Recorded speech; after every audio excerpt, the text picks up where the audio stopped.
Serbisyong para sa bayan. Handog ng mga eskolar ng bayan, inihahandog ng National Service Training Program ng Universidad ng Pilipinas Diliman ang Serbisyong Tatak UP. Taas kamay ng mga bagong bayani, sa harap ng pagsubok, huwag kang susuko. Bigyan ng boses ang sigaw ng masa, ang bagong pag-asa.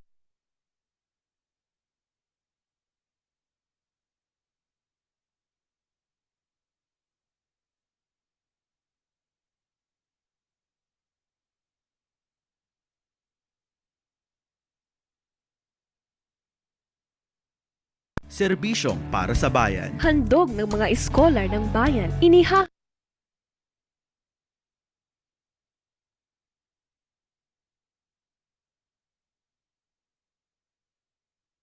Serbisyong Tatak UP.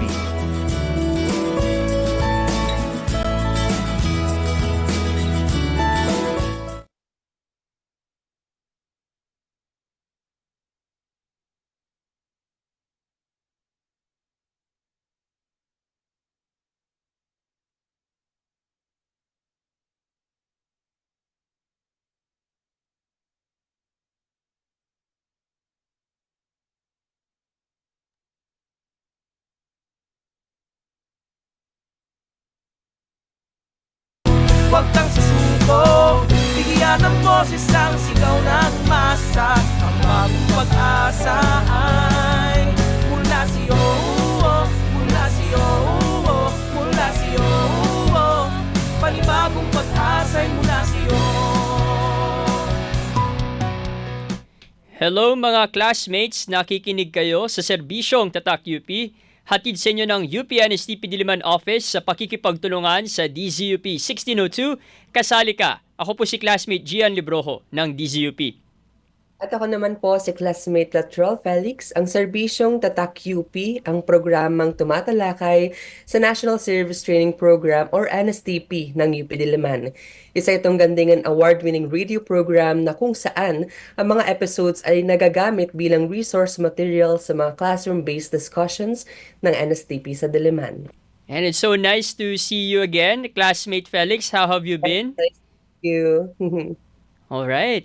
So mga classmates, wag na nating patagalin pa. Ngayon po ay Marso, no? At dahil Marso nga po ay National Women's Month. Pero nung nakaraang episode ating nakasama, si classmate attorney Elmar John Anisiete at classmate Hyacinth De Pasupil na parehong galing sa Department of Military Science and Tactics dito sa UP Diliman upang pag-usapan ng Reserve Officers Training Course sa UP Diliman. Tinalakay natin doon ang mga hakbang na isinasagawa ng DMST upang ipatupad ang pambansang seguridad ng bansa.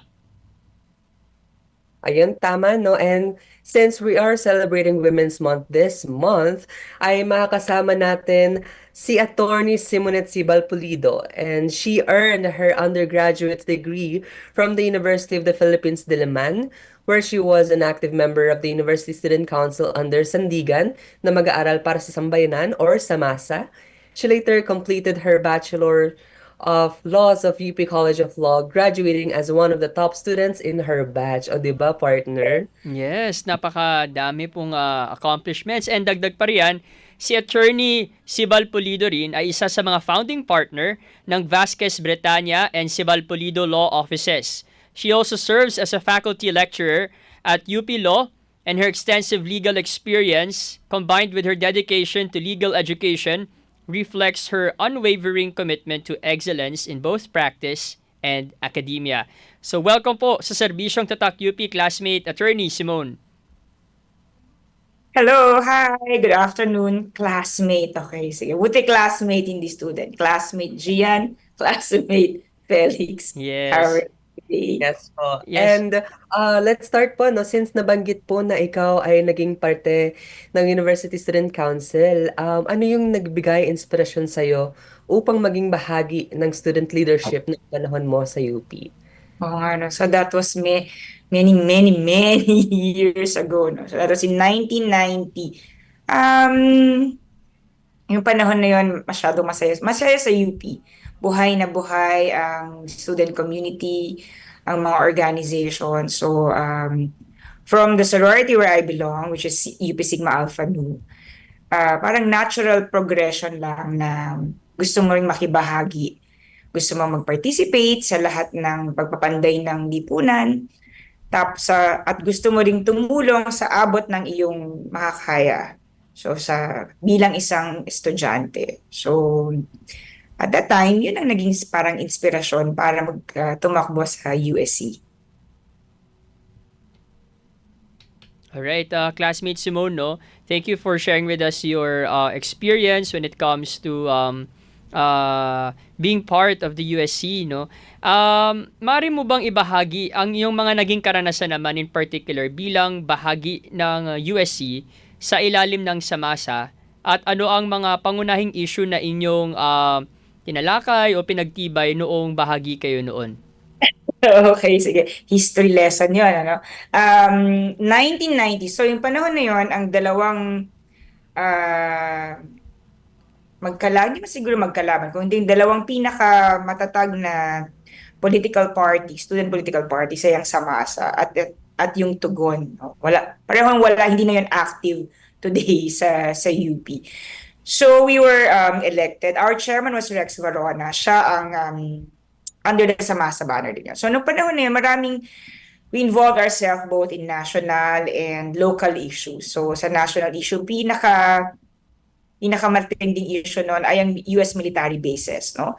So maigting ang pakikipaglaban ng mga estudyante kasama ng mga Pilipino na tumututo sa pamamalagi ng US bases dito sa Pilipinas, base militar. So nung panahon namin na yun, naglakad ang nagkaroon ng isang malawakang pagrarally, ano, at naglakad ang mga estudyante ng UP mula UP Diliman hanggang Clark. No? So yung tinawag na lakbayan. 3 araw yata namin nilakad yun. Pagkatapos tumigil kami sa mga iba't ibang mga bayan kasi dinadala yung mga issues.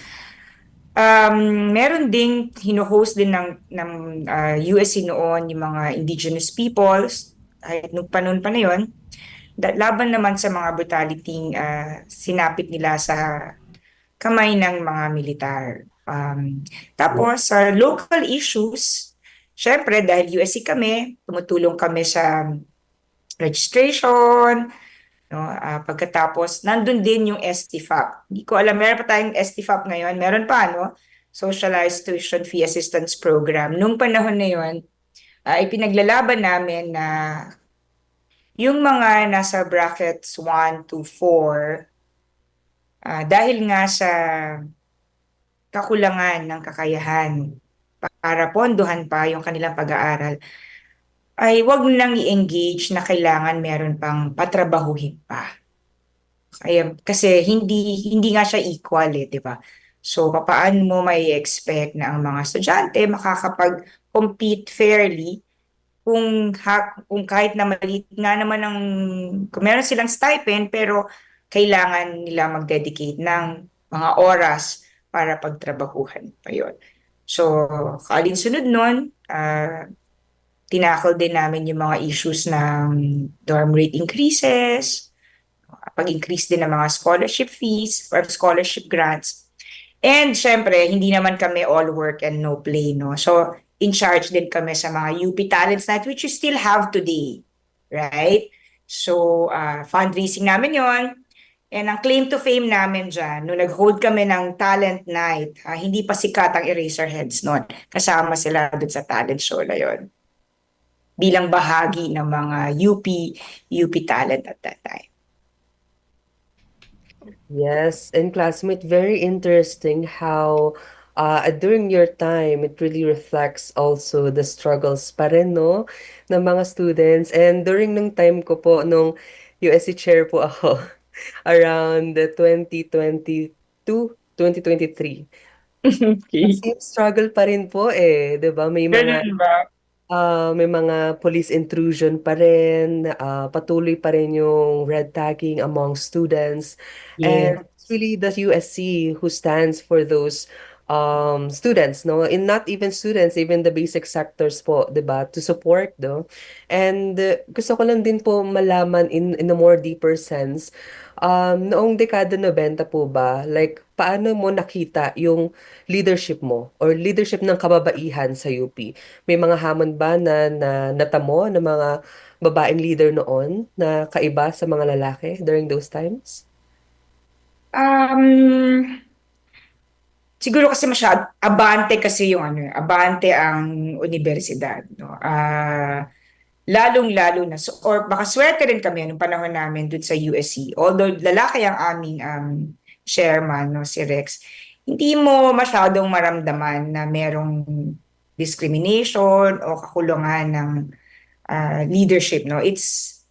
It's up to you really. Pero ano yung mga hamon ng mga kababaihan nun? Kasi nun din, yung mga issue din naman nun, kagaya pa rin ngayon, minsan yung kasama mo sa pakikibaka, sila rin yung mga misogynist, di ba?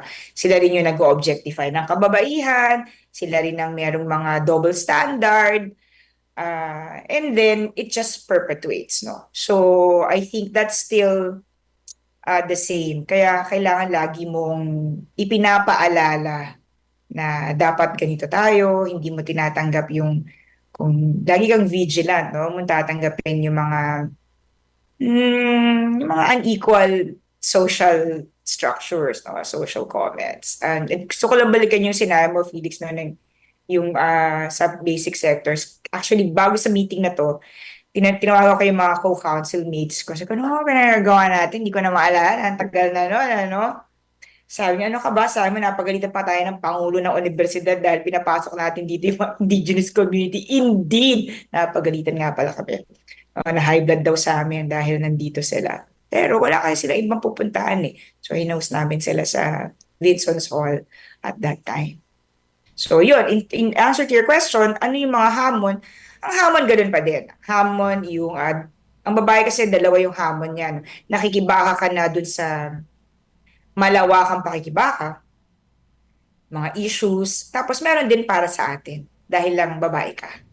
So, pero mas marami tayong protection ngayon, mas marami tayong weapon at mas malakas ang pagmamahal ng babae sa kapwa babae ngayon. Mm-mm. And katulad yan na nabanggit sa atin ni classmates mo, no, mga kasali at mga classmates, no, two-pronged it seems yung challenges na kinakaharap ng ating kababaihan. Isa yung pakikibahagi nga din sa problema o suliranin ng lipunan at large. And of course, itong problema din na kinakaharap nila bilang mga babae. But those things, those challenges do not hinder women such as classmate Simone. And I'm very sure most of our classmates here in UP Diliman also, these challenges do not hinder them from, facing these challenges head on and confronting them and providing solutions to those problems. So sa ating pagbabalik mga kasali at mga classmates, tuloy-tuloy pa rin ang ating diskusyon tungkol sa ating paksang why successful women shouldn't have to be super women. Huwag kalimutang i-like ang aming Facebook page, facebook.com/serbisyongtatakup, and use the hashtag serbisyongtatakup on our socials. And maaari rin naman kayo magbigay ng inyong mga opinion sa comment section ng ating FB Live. Ang DZUP 1602 ay kasapi ng KBP, Kapisanan ng mga Broadcaster ng Pilipinas. Magbabalik po ang Serbisyong Tatak UP dito sa DZUP 1602, kasali ka. Halika na't makinig sa DZUP 1602. Tayo na't makinig sa DZUP 1602. Ikaw ako tayo sa DZUP 1602. Kasali ka. You are so annoying. You have no friends.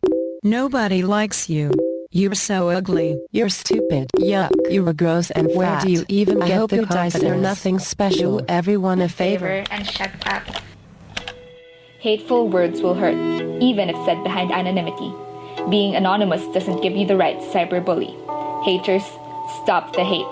A public service reminder from DZUP 1602. Kasali ka.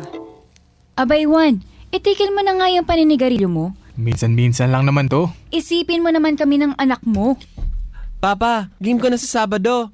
Makapunta ka naman, di ba? Oo naman, anak. Ayon sa Civil Service Commission, 240 Pilipino ang namamatay araw-araw dulot ng paninigarilyo. Walang kasiguraduhan kung kailan ka nito maapektuhan. Isang paalala mula sa DZUP 1602, kasali ka. Serbisyong Tatak UP. Nagbabalik ang serbisyong Tatak UP dito sa DZUP 1602. Kasali ka. Ako po muli si classmate Gian Librojo. Ako naman si classmate Latrell Felix. Kasama pa rin natin si classmate Simon mula sa Vasquez Barnieta and si Bal Pulido Law Offices. Bertanya Vasquez. Yes, sorry. Alright, so thank you. Yes, so no kanina no mga classmates at mga kasali no, napag-usapan natin ang kumbagay parang historical overview of what the USC was, no? And katulad nga na nabanggit sa atin kanina ni classmate Latrell, no, it would seem as if well, it's apparent na yung mga ipinaglalaban nila noon ay ipinaglalaban pa rin natin. Pero as what classmate Simone also mentioned a while ago, while the challenges persist, ngayon, sa panahon natin, no, mas maraming safeguards, mas maraming tools by means of laws, by means of policies, as well as changing attitudes no, ng ating mga kababayan, hindi lang dito sa ating bansa, kundi all citizens of the world, no, nagbabago din ang ating attitude, no, and this is a good move forward, in battling misogynistic and sexist attitudes, and habits. And dahil nga sa ating programa ding ito, we hope to actually continue and promote such movements to combat misogynistic and sexist attitudes and habits, no. Balikan natin si classmate Simone. Classmate Simone, you were featured in an article titled "How Successful Women Shouldn't Have to Be a Superwoman." This is also our title for this episode, no. Can you elaborate to us, classmate attorney, itong ideya na ito? Actually,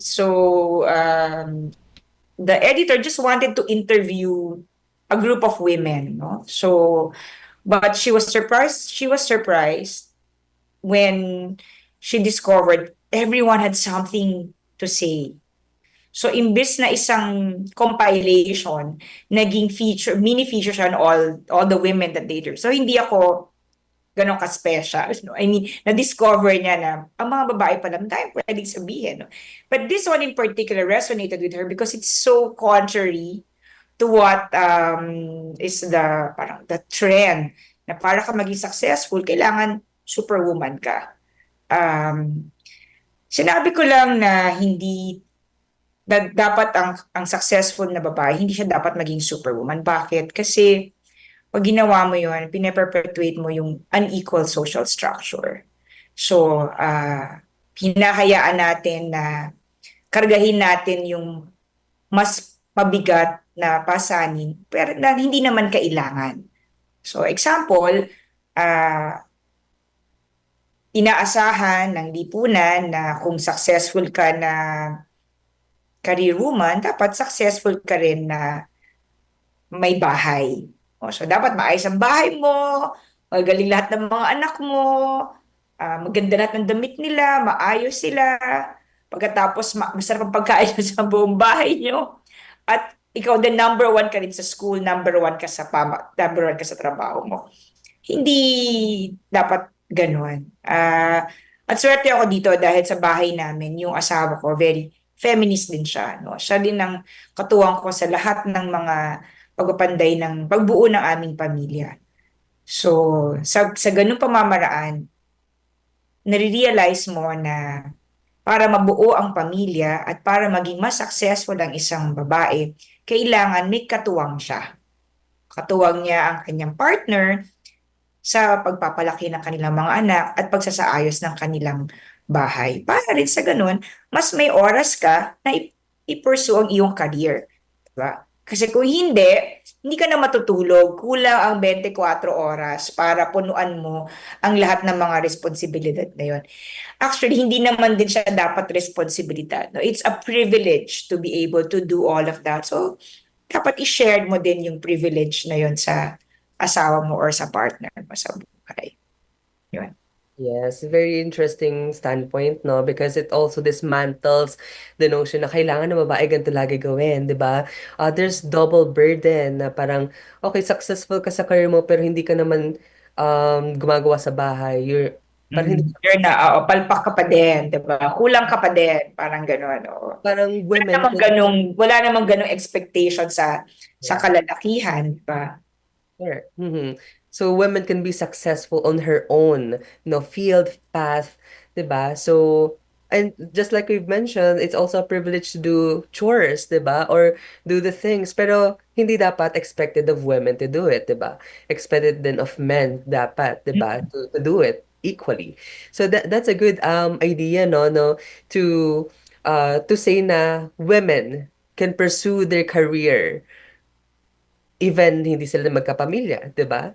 Hindi nila Yes, of ang course. family life, 'di ba? So they can have their own, success as what they envision it. And Yes. that's a good thing, no? So I'd like to talk more about naman po in a professional setting. Madalas nakakaramdam ang mga kababaihan ng pressure, like what you mentioned, na gawin ang lahat tulad ng magtagumpay sa trabaho, mag-asikaso ng bahay at tuparin ang mga inaasahan ng lipunan. So, sa iyong palagay po ba, paano natin maitatama ang ganitong mga naratibo? In what ways po we can battle those narratives? Una, kailangan convince din tayo sa sarili natin na hindi dapat gano'n na expectation. We shouldn't feel guilty about it. Pangalawa, kailangan humanap ka ng kakampi. Yun, diba? Kailangan meron kang kakampi dyan sa pakikibakalit. Kung sa loob ng opisina, you have to get your partners on board. No, na ganito dapat. So in other words, kailangan mo ikaw din i-advocate yon sa sarili, para sa sarili mo. Kasi kung hindi mo i-advocate, wala mag-advocate nun para sa'yo. Pangatlo, yung sabi ko nga, yung mga kakampi, pag meron ka ng mga kakampi, di i-cherish mo din yung mga kakampi mo, di ba? Para lahat kayo, makikita nila na sa pagganitong paraan, if they value you, it's for the benefit of the entire organization. And classmate attorney Simone, kanina, when you answered this question from classmate Latrell, ay nasagot mo naman na rin na. Pero you mentioned na kailangan may katuwang ang kababaihan sa kanilang pang-araw-araw na pamumuhay din, upang makamit nila hindi lang ang kanilang mga pangarap sa buhay, kundi magawa din nila yung kanilang mga responsibilidad and even perhaps yung mga hobbies na gusto rin nilang gawin, para magkaroon ng self-actualization na bahagi ng isang buhay ng isang tao. And as the old saying goes, no man, or in this case, no woman is an island, Ano bang papel ang ginagampanan ng mga lalaki sa pagbuwag ng mga pressure na kinakaharap ng kababaihan? Paano maaaring maging kasangga ang kalalakihan sa pagsusulong ng work-life balance, shared responsibility, at workplace sa workplace at sa kanilang mga tahanan? Okay, good question, no? Of course, it takes a village, no? Paano ba makakatulong ang mga kalalakihan? Madali lang, no? Madaling tumulong kasi una, pagbabago ng perspective, pagbabago ng expectation, at pagyakap ng responsibilidad na yon. Na ang pagpapanday ng lipunan, hindi trabaho ng isang tao. It takes a village. So, trabaho nating lahat yan. Kung sama-sama tayong gagawa niyan, gagaan yung kailangan nating gawin. Ang mga kalalakihan, papaano, o di i-recognize mo na halimbawa kung nasa loob ka ng workplace, no? So lahat na, for example, na yung mga expectations, 'di ba? Halimbawa, simple lang minsan nakakatawa. Okay, meron tayong party, can you take care of it? Ha? I will take care of that. But why will I take care of that? Dahil ba ako? Hindi pwedeng ganun. Diba? So, minsan sa mga maliliit na bagay na yun, nagmamanifest din siya. For example, in my law office, ako yung pinakabatang partner. No? Nung nag-umpisa kami, parang ang suggestion nila, dahil ako yung pinakabata, ako yung magkakaroon kami ng kaunting disparity sa shares to recognize seniority. Pero maaga kong sinabi na hindi dapat ganun. Kung mag-uumpisa tayo ng law firm, kailangan mag-uumpisa tayo sa tamang prinsipyo. At ang prinsipyo na yon ay equal tayo. So, ang mga kalalakihan naman na yon, to their credit, recognize that. So now we are equal partners regardless of gender and regardless of age. Ang tanging batayan, expertise. No? So kung pare-pareho tayong expert, di equal work, equal pay tayo. Hindi dahil mas nauna ka naging expert, mas mataas yung ano mo. So ang mga lalaki, magbago ng perspective. At pangalawa, i-embrace din yung perspective na yon, na tayo ay equal partners in building a just and humane society. And a happy one also. Ika nga po nila, no, classmate Simon, dialectics po iyan, di ba? Dalawahan. If you remember that word, no? I do. Yes po, from, of course, perspective, nandiyan ang praxis, no? Kapag iuunawaan kung ano ang dapat, ang pagtingin ng estado ng mga kababaihan sa lipunan, gayon din ang mga dapat roles natin, no? Once we know that, no, it could come off with our practice naman po. And as you've mentioned, then it can happen, it can work, di ba? For sure it can. Oo, for sure it can. Ano lang, kailangan mo lang pagpursigihan. Of course, may mga panahon na hindi mag-work. Kaya nga ganun pa rin yung lipunan, no? Pero dun sa mga espasyo na nagwo-work siya, no? Na merong equality, na meron ka mga kasangga, pag-ibayuhin yun. Siguraduhin na hindi na lumiit yung espasyo na yun, kung hindi palakihin pa yung space na yun. So, since I also want to ask, kasi syempre kapag ang mga kababaihan ang namumuno ay iba agad yung parang pagtingin na parang ay mga lalaking nasa, hindi naman sa under, pero alam mo po yun, parang under your leadership, may, may feeling of ego or some sort that men can feel. Pero I'd like to ask for your parang experience naman po. Ano yung mga katangian ng pamumuno ang mahalaga upang magtagumpay ang mga kababaihan sa larangan ng batas, politika, and other male-dominated fields? Okay. Politika hindi ko masyado masagot, no? Pero, for example, in law and in the law firm, no? Para ka maging successful, meritocracy kasi. So, based on merit. No? So, halimbawa, ang mga associates ko, pawang kalalakihan, isa lang yung babae. Paano mo i-assert ang leadership mo? So, leadership by example. And then, to show your competence. Sa dulo, it's a question of competence. If they know that you are competent, then they will not question what you can do. So, yun ang pwede nating gawin para ma-ensure na hindi na-undermine ang authority mo. Pero syempre also vigilance. You have to continuously be an example of what is good and what is right. Yes, Attorney Simone, no, you're an attorney, so you're a lawyer, and some would say that the law is a male-dominated field. I mean, right now you're one of the partners of an established firm, but going to that point in life, classmate Simone, and to that point in your career, how was the ladder, so to speak, going to that position in your life right now? Okay, baka I'm one of the lucky ones, no? So, I started another law firm. Yung progression, medyo easy lang eh. After 3 years, from a junior associate, I became a senior associate. After 3 years, I became a junior partner. Pero, dahil lang din sa sa pagtatrabaho. No? Pero totoo yung sinasabi mo, classmate, na may glass ceiling minsan. In fact, before going into this show, I researched a bit, no? Ano na ba syempre minsan myopic, di ba? Dito ka lang sa sarili mong mundo, so ito lang nakikita mo. Pero apparently, tama ang observation niya. 2022 studies about about gender diversity in law. Although marami ng kababaihan, kaunti lang nasa tier 1, yung top level.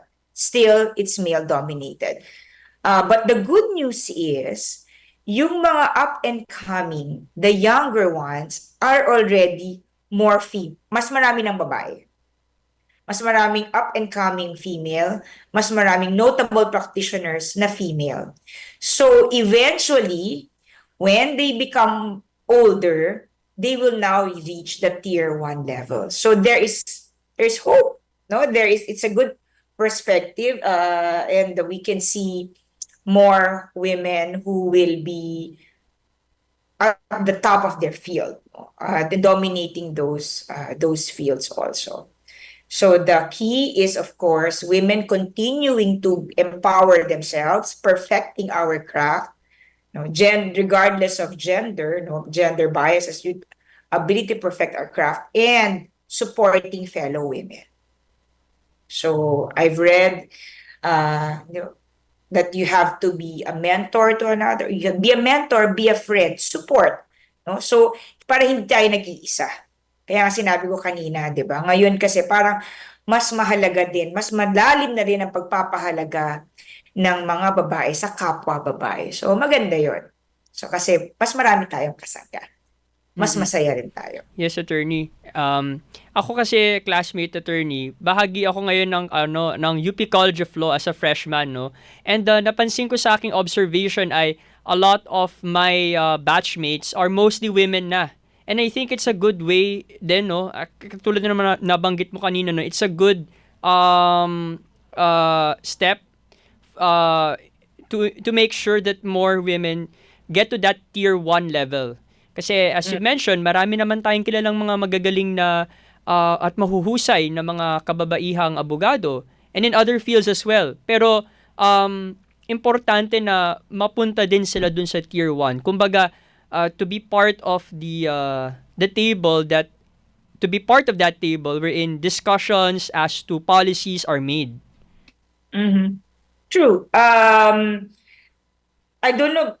There was something about the med admission, no? Na parang may kaunting discrimination sa kababaihan kasi daw somewhere along the way mag-aasawa, mabubuntis, magda-drop out. Kasi merong limitations na gano'n. So, ganun din. At narinig ko na rin yan minsan sa mga kapwa namin, mga kabatch namin, na mga partners din sa ibang law firm. Ayaw nila ng mga babaeng lawyer. Kasi daw, lalo na kapag nag-asawa, merong 105 days na absent kapag nabuntis at nanganak. No? So yung mga ganong komento, yun din yung mga kailangan mo pa ding bakayin. I mean, imagine hearing that today, no? From fellow lawyers na abante rin naman mag-isip. Pero minsan meron pa rin mga ganong komento. So, patuloy pa din yung struggle na yan. Yung knowing your worth and allow and others recognizing your worth. Yes, it's really important, no? And also, it's also important for us to have a seat on the table, diba? Where policies are made, especially in laws who talks about the rights of women, diba? like the True. divorce, abortion, all of those controversial issues that involve the rights of women. So it's Correct. important And for women. masaya tayo na mas marami na ding mga lawmakers, no? Mas marami ng congresswoman ngayon. At makikita mo din siya dun sa pagpasa ng mga maraming batas na nagiging mas fair sa kababaihan. Kagaya halimbawa ng Safe Spaces Act, no? Hindi, wala yan noon. At napakaganda nung panukala na yun. In fact, meron kaming isang kaso na sa maniwala at sa hindi, nangyari pa siya sa isang propesora sa isang universidad na siya ang nakaranas ng pambabastos ng kanyang kapwa profesor. Di ba nakakainis yun? Nakakainis na it happens in a community which is supposed to know, no, which teaches fundamental human rights and equality, and it happens to it happens to a woman professor. But because there's a Safe Spaces Act, because there are rules against women discrimination, then something that was addressed. Sad part though is that we had to address it. No, we had to bring it because it was still happening. And it was tough. But yes, I agree na mabuti yung marami ng mga batas ngayon. In fact, from 1990, which was my time, marami ng mga naipasang batas, no? Anti-Sexual Harassment Act, Anti-Violence Against Women and Their Children, which is really a affirmative action, no? The Anti-Rape Law, which changed the classification of rape from crimes against chastity to crimes against person, to a crime against person, no? So, ngayon din yung anti-trafficking persons at mga expanded maternity leave act and the Magna Carta of Women. So marami ng mga batas ang naipasa na patunay din na siguro partisipasyon ng ating mga representante ng mga babae din kasi alam nila na ito yung dinadanas natin. Ang hindi pa lang nawawala na dapat nang mawala ay the portion on adultery, no? Which is still unequal to this date. So kung may nakikinig sa atin mga ating mga batang mga estudyante, yung adultery law kasi punishes a woman if she has sexual intercourse with a man, not her husband, even just once, no? But it's not the same against men. No? Sa men, pwede mo gawin yan basta hindi scandalous circumstances. So, bakit ganun ang batas? Kasi luma yung batas na yun eh. Pinromulgate yun na ang mga nakaupong sa Kongreso ay puro mga kalalakihan.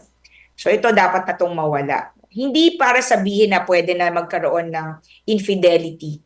Hindi, syempre hindi.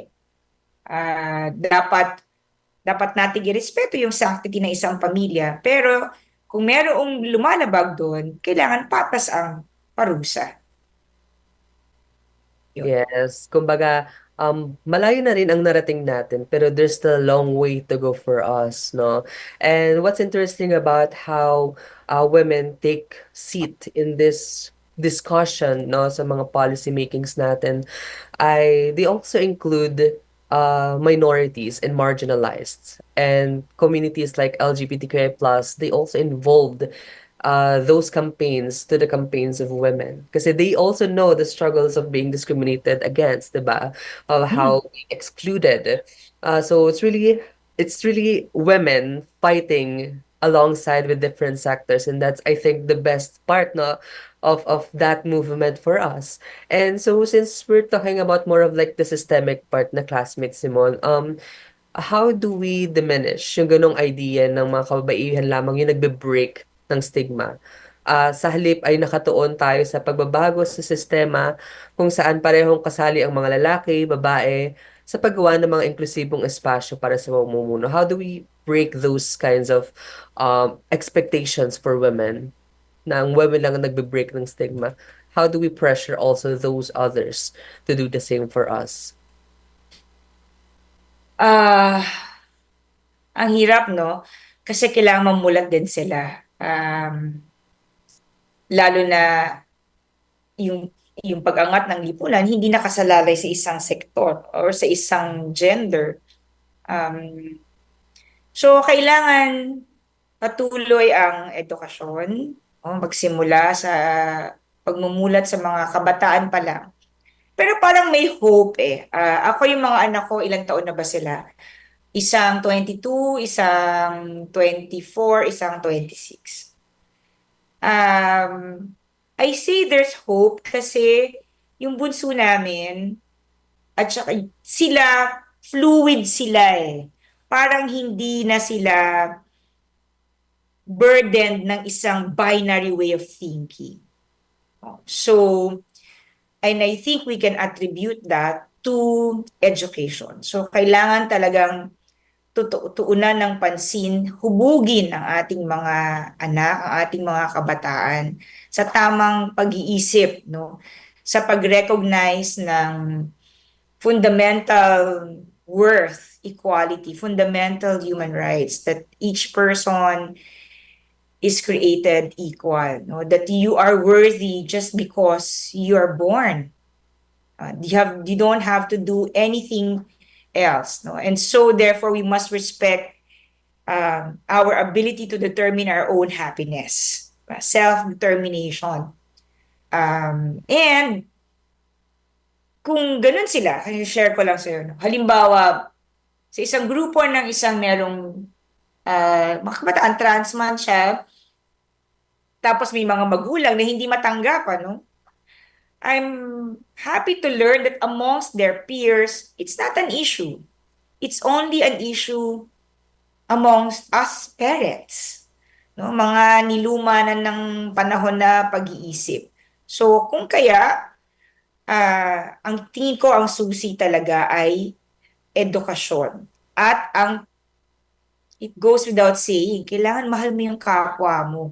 Mamamahalin mo lang naman ang kapwa mo kung may respeto ka sa value at dignity ng isang tao. At nag-uumpisa yan sa bata pa lang. Kailangan hindi mo naririnig na hindi pwedeng marinig mo na merong joke about, ako na lang yan, dinerape ko na lang ikaw, tas tatawa ka. You have to break culture of impunity. No? How do we do that? Sometimes you have to be confronted. It cannot be avoided. No? You have to speak up also. While we don't want to be adversarial, when the time comes that we need to speak up, we should. And as UP students, parang ano sa atin yan, ingrained yan, utang din natin yan sa lahat na nagpapaaral sa atin to speak up pag kailangan. If you have to draw the line in the sand, we do that. Kasi itong edukasyon na dinadanas nyo, meron tayong additional obligation na hindi lang maging matalino, na hindi lang maging mabait, kung hindi maging manindigan para sa sarili nating bayan. Magkaroon tayo ng silbi sa lipunan. Dahil laki ng investment sa atin, di ba? Laki ng investment sa inyo. So, yun. Thank you for that, classmate, Attorney Simone. No? At maganda yung nabanggit ni classmate Simone, mga kasali at mga classmates, pagdating sa edukasyon. And education seems to be that very important tool to make sure that these kinds of misogynistic and sexist attitudes, stop from moving forward. Pero it can only go so much as, in our case, sa Pilipinas, for example, with the limited resources and perhaps din sa iba-iba ding mga sistema na meron ngayon, sa mga tulad ng mga universidad lang ng Pilipinas, University of the Philippines lang may ganitong klaseng, let's say, education.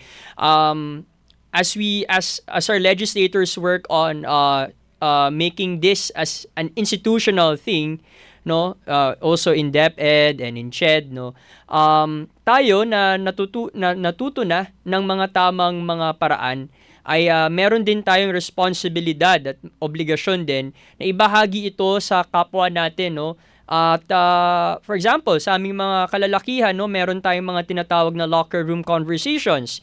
Sa mga locker room conversations, perhaps kapag tayo ay nandun tayo sa sitwasyon na yon, even if we draw the ire of our fellow men, at tayo na mismo magsalita na sabihin natin, pare, parang mali na yung sinasabi mo, for example. It can be difficult kasi syempre, sasabihin ng mga kasama nating kalalakihan perhaps in those situations, parang ano ka ba, nagjo-joke lang. Pero itong mga jokes nga na ito, dito nagsisimula, or in our case, this is how sexist remarks and misogynistic remarks, continue and how they perpetuate. So, since we're youth educated already, we should help in stopping those kinds of statements from, continuing. So sa ating pagbabalik mga kasali, huwag niyong kalimutang i-like ang aming Facebook page, facebook.com/serbisyongtatakup.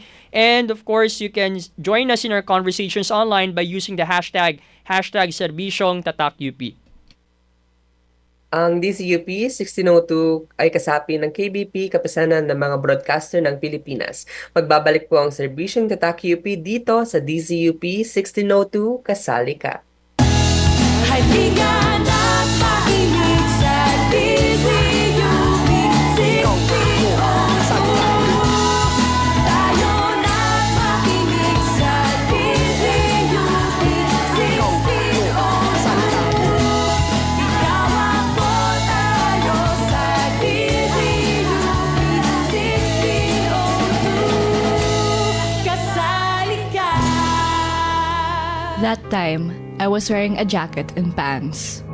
Suot ko nun yung pulang bestida na bigay ng nanay ko.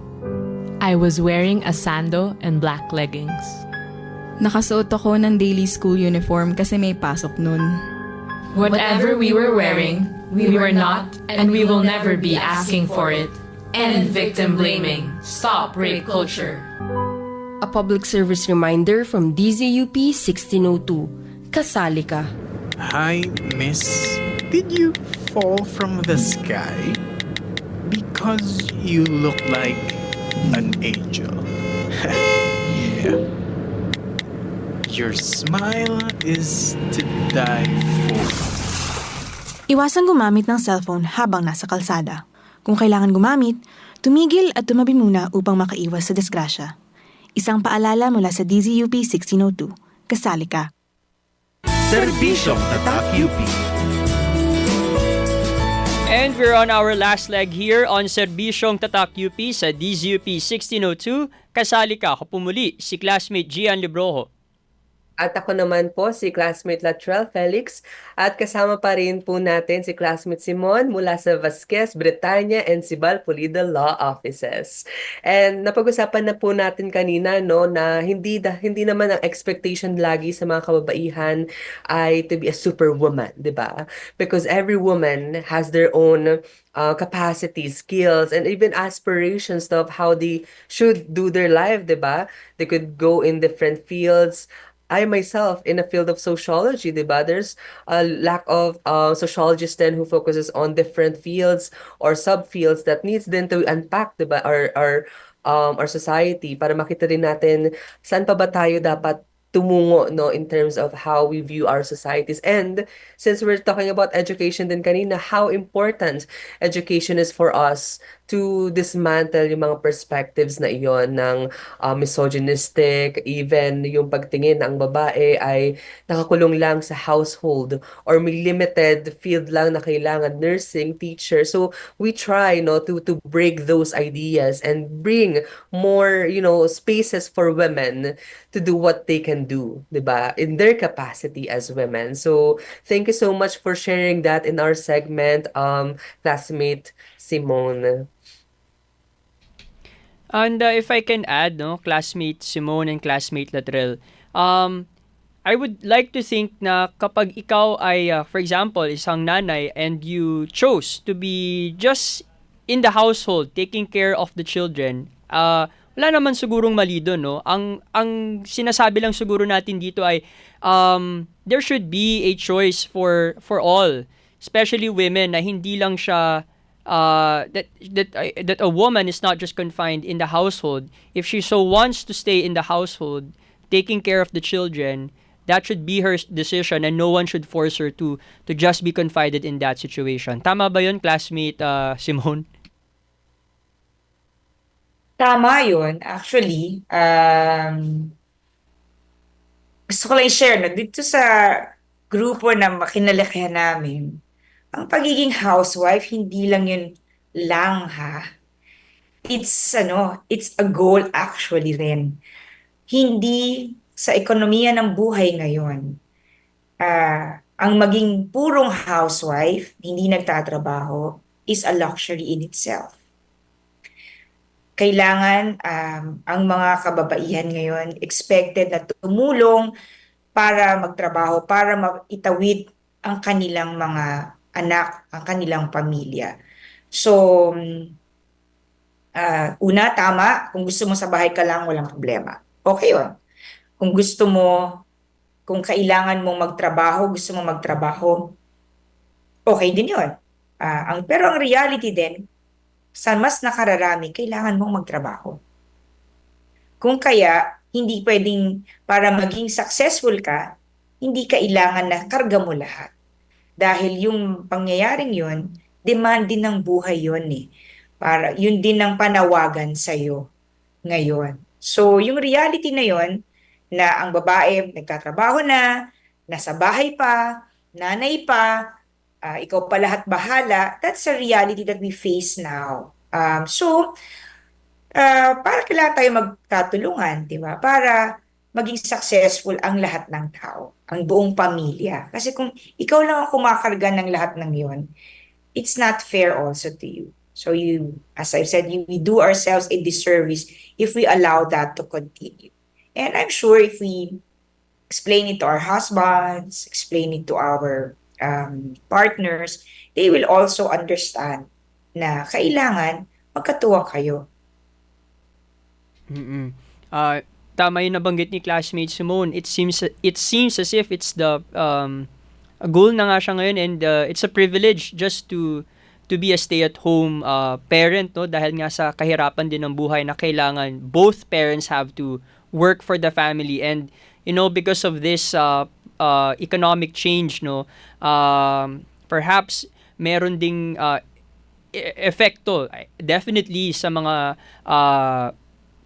bata, no, at sa sa children, no, na at ako during my time, at least I had the privilege of having one of our parents at home, and while my mom worked, it is my dad who stayed at home and who took care of us. My mom provided for us, but it was our dad who helped us with he cooked and he did the cleaning, etc. So most children won't have that kind of privilege nowadays, no. So maganda rin yung pag-isipan, no, sa ating mga discussion tungkol dito sa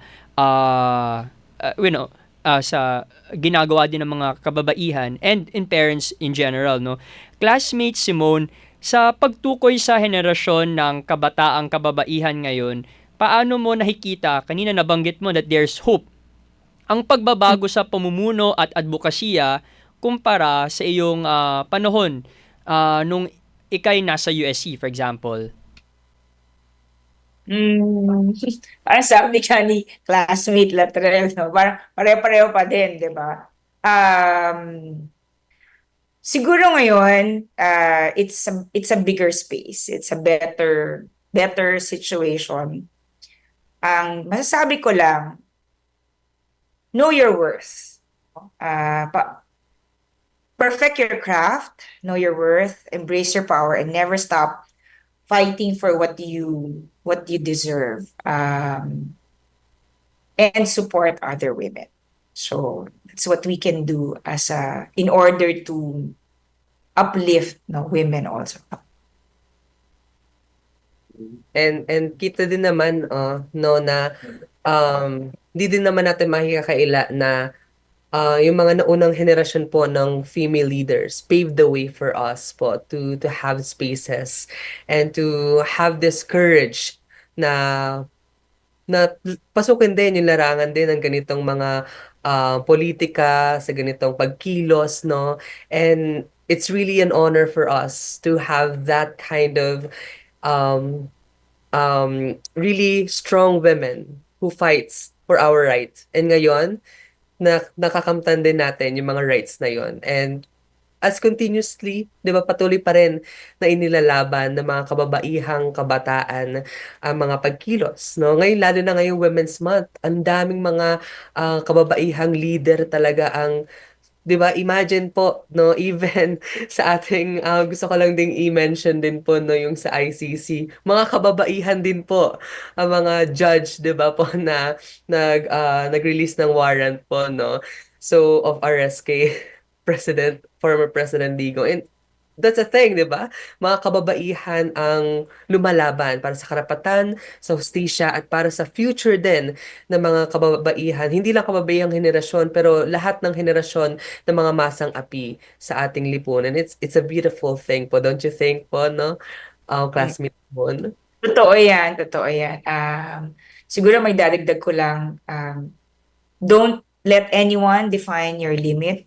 Gaya na sabi ko dati, the limit is only that we set for ourselves and those that we allow others to set for us. So, do what you want to do, believe in yourself, and know that you are a worthy individual. That's wonderful. That's beautiful po, classmate Simon po. And since that's the message po sa kabataan po, no, so I'd like you to also have some message din po sa general youth natin and also NSTP students po na mga nakikinig po tungkol sa paano sila makakatulong o magtataguyod ng kapangyarihan ng kababaihan at inklusibidad. Use your voice. As I said, speak up. If there is something wrong, don't be silent. And continue learning. So, knowledge is our power, especially we from the University of the Philippines. So, yung panawagan ng UP noon, valid pa rin naman yun hanggang ngayon. Kung hindi tayo kikilos, sino kikilos? Kung hindi ngayon, kailan pa? Laging valid yun. Siguro ang idadagdag lang natin. Talagang panindigan lang natin yung what we think is right. So, sa ating mga kabataan ngayon, patuloy na mag-aral, patuloy na pag-ibayuhin at pandayin ang iyong talento, at huwag kalilimutan na ang iyong talent dapat iniaalay mo hindi lang para sa'yo, kundi para rin sa iba, para maging maayos ang ating lipunan.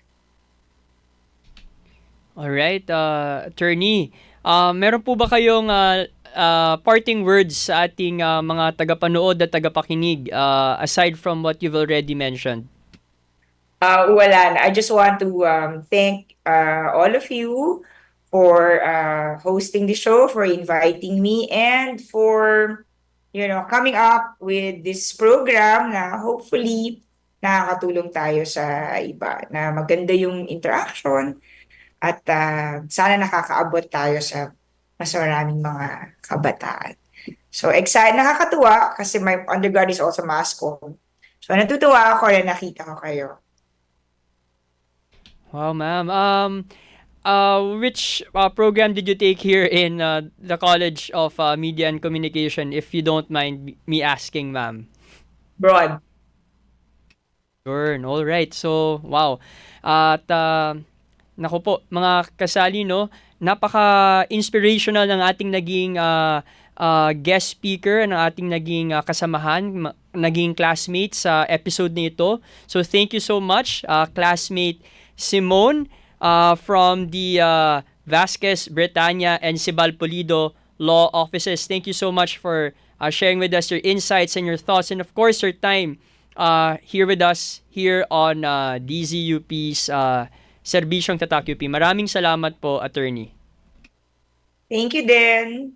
Have a good day. Alright, so classmates, huwag kalimutang i-like ang aming Facebook page, facebook.com/Serbisyong Tatak UP, and tutok po kayo sa susunod na episode ng Serbisyong Tatak UP. Muli, ako po si classmate Gian Librojo ng DZUP.